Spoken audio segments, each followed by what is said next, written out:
Talking South welcomes you, brother and sister, to this second show of October 2018.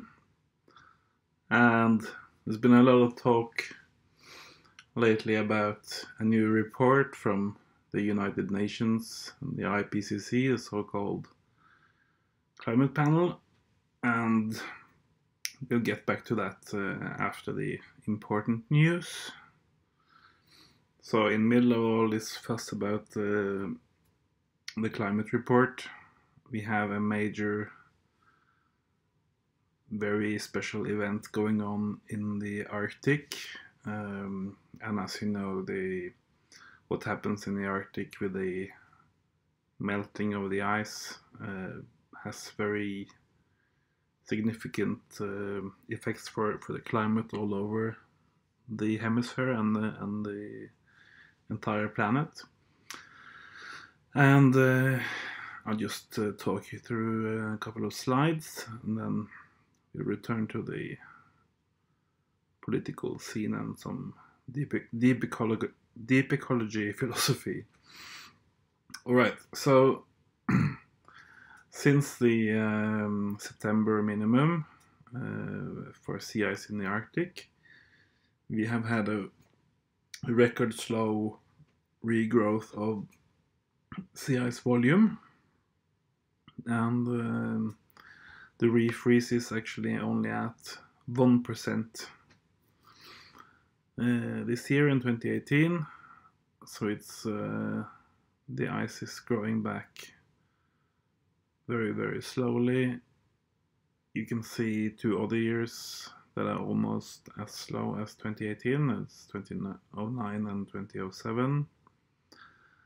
But the record low year for sea ice volume, 2017, last year, is not even in the chart. It's not even in the top 10, the lowest 10 volume refreeze table. So it's down here at 6%, while 2018 is only refrozen 1%. And we have a similar situation for extent refreeze, where 2018 is totally alone at the top, with only 5% refreeze. And the lowest year for extent is 2016, that's at 12% refreeze per October 9th. And for the Central Arctic Basin Sea Ice Area, we have only a 10% refreeze, while the lowest year for Cab Sea Ice Area is 2012, which is at 52%. So more than half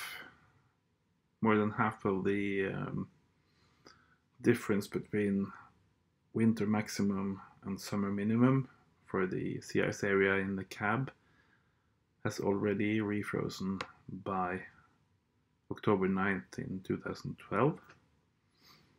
And for 2015, more than 3/4, 77%, has already come back just in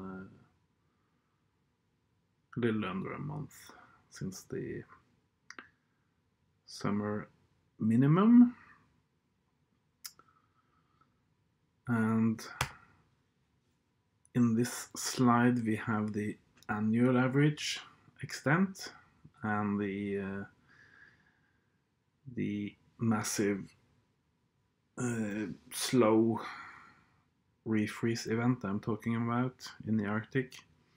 It's maybe best pictured in this graph, because some of you remember that last week I talked about this 2018 graph maybe ending the year somewhere around here, in the second lowest place, with 2017 on the third lowest, and the red graph 2016 record low. And I also said that the only exciting battle would be between the yellow and the red graph 2018 and 2016.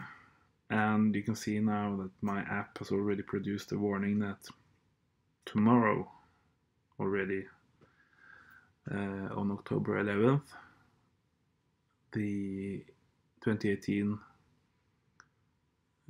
annual average extent will likely be lower than the 2016, which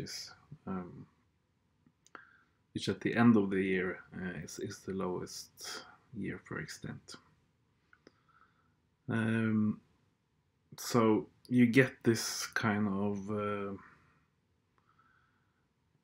huge plunge in the average extent graph, like in 2016 and also now in 2018 in October, because just after the minimum in September there is so much heat still stored in the sea surface and in the Arctic Ocean from insolation from the sun heating up the ice-free areas, the blue ocean.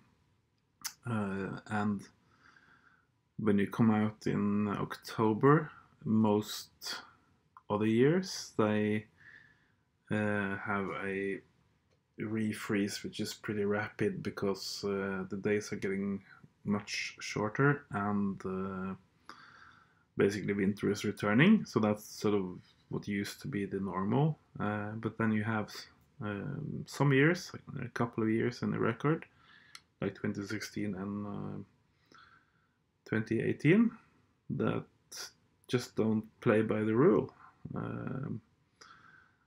And so they continue in a pretty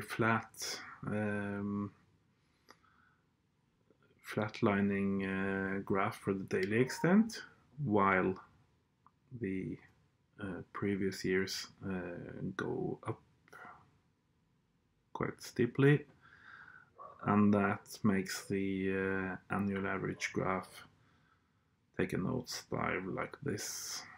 And it is to do with natural variation from year to year and some with the weather. But in general, we are getting warmer and warmer Arctic Ocean for every year. And so it's not really that surprising that the larger minimum period is extending into September, October, and you get a low refreeze for a longer time because there is so much heat preventing the refreeze in the Arctic Ocean. Okay, so yeah, you see the 2012 is parked up here as the to be fourth lowest when we finish this year. So the old record low years like 2007 and 2012, they are sort of just left in the roadside, parked behind, and all the three recent years they are lower than 2012 for average extent. And as I also mentioned last week, this 2016 nosedive into uncharted waters was followed by a similar nosedive for average volume. So average volume followed like 3 months later into the lowest we had ever been in January 2017. So there is a real possibility that this massive extent event going on right now in the Arctic will be followed by volume doing the same thing, and we may have for the next year, because we are so late in this year, we may have for the next year, 2019, another lowest year on record for sea ice volume.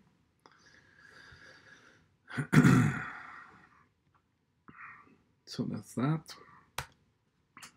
And I promised to cover the IPCC report, or at least talk about it. And the way I see it, this is,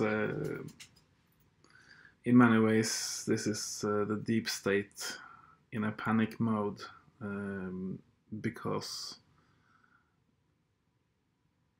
many smart people have already said a lot of good things about how the report is weak scientifically, and it's underplaying the danger and the risk and the speed of climate change. And I think so that's sort of the how they got it wrong. It's been covered by Professor Wadhams and other people, but I'll try to go into a bit of why they got it wrong, and call me disillusioned or whatever you want, but I tend to think that, 30 years after the climate panel was created, I tend to think that they're not just making casual, stupid mistakes over and over again for 30 years. There's something else going on than, people working for the panel getting it wrong all the time. I don't believe that anymore. I'm sorry. So the deep state wants to keep running this sort of society because of all the benefits for the elite, and so they don't want to put regular people in a panic mode, because they want people like you and I to keep doing our thing and keep paying our taxes to them, so they can continue their party at the top of civilization. And I must say, I'm also a bit disappointed by even great writers from the environmental movement, like James Lovelock, who authored the Gaia Theory, the book about the Gaia Theory. And he's sort of on the same track as the climate panel and the UN. Lovelock wants to build like 100 new nuclear power stations every year for the foreseeable future, in order to not to save the planet, but in order to save civilization. So Lovelock wants to save global industrial civilization for whatever it takes, and placing that many 100 new nuclear power stations all around the globe every year. That's sort of his solution, in ironic quotes. And we now see the IPCC and the deep state behind it, and the big oil that wants to sell oil for as many decades as even possible, trying to sugar the pill and play down the severity of the climate crisis, and basically just keep the wheels going, for whatever time it's possible. So when it comes to saving the biosphere versus saving the human industrial civilization, I come from a different way of thinking. than James Lovelock and the climate panel. I come from the Norwegian deep ecology tradition from Arne Næss, a Norwegian professor of philosophy in the 1960s and 70s and 80s. And central to his philosophy, which he calls deep ecology, is biocentrism.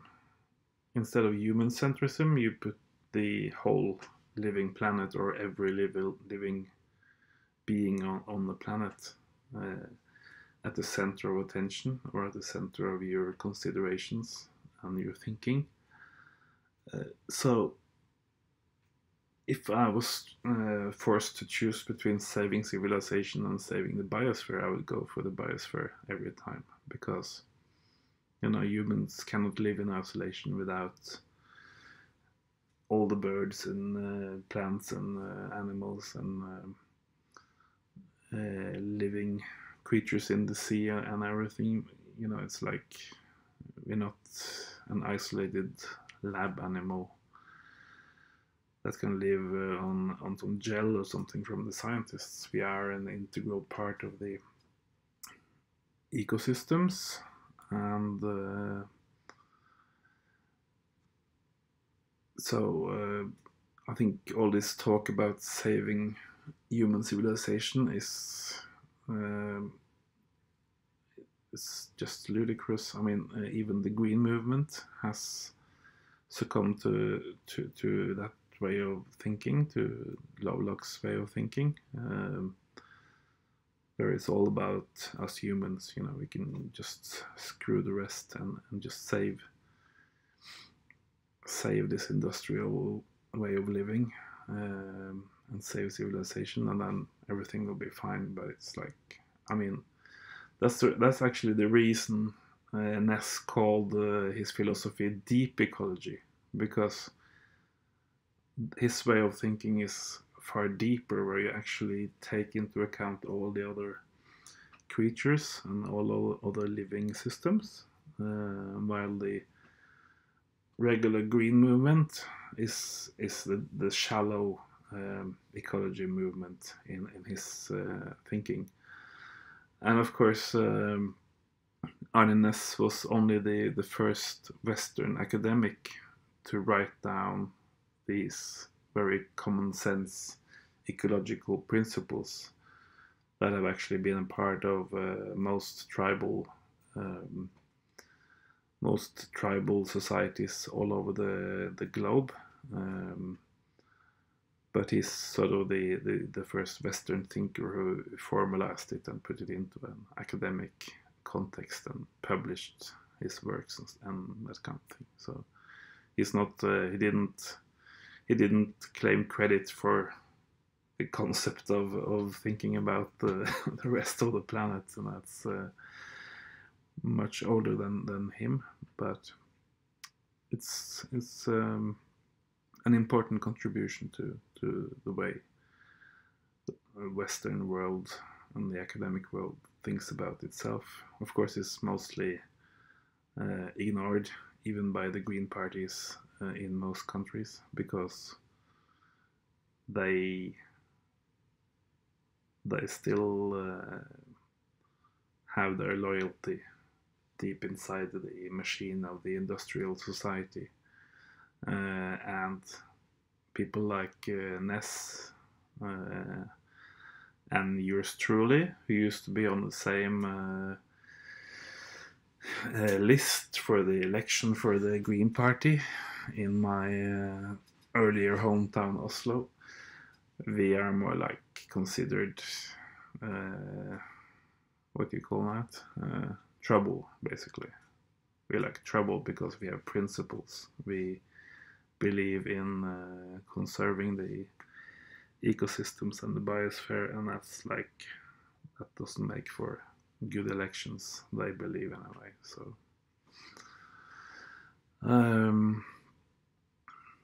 yeah, so I've covered most of that. Yeah, to sum up my view about the climate panel and their new report and what they want to do. I think they're just playing the old delaying game, just delaying the inevitable collapse of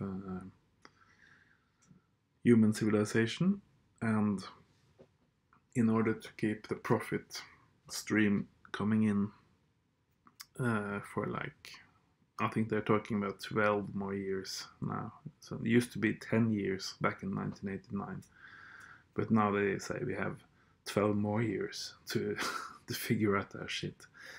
So yeah, it's just, it's just bullshit. I think the best thing in a deep ecology, ecocentric, biocentric way of thinking would be for collapse to happen as swiftly as possible, as soon as possible, for global industrial civilization, in order to stop all the pollution, stop all the toxic flows from factories and toothpaste and whatever stupid thing humans are doing. And I think climate change has wrongly been termed as a problem, while all the time civilization has been the problem, and climate change is the solution. So please subscribe to my channel and tell me what you think about these perspectives in the comments below. Okay, bye.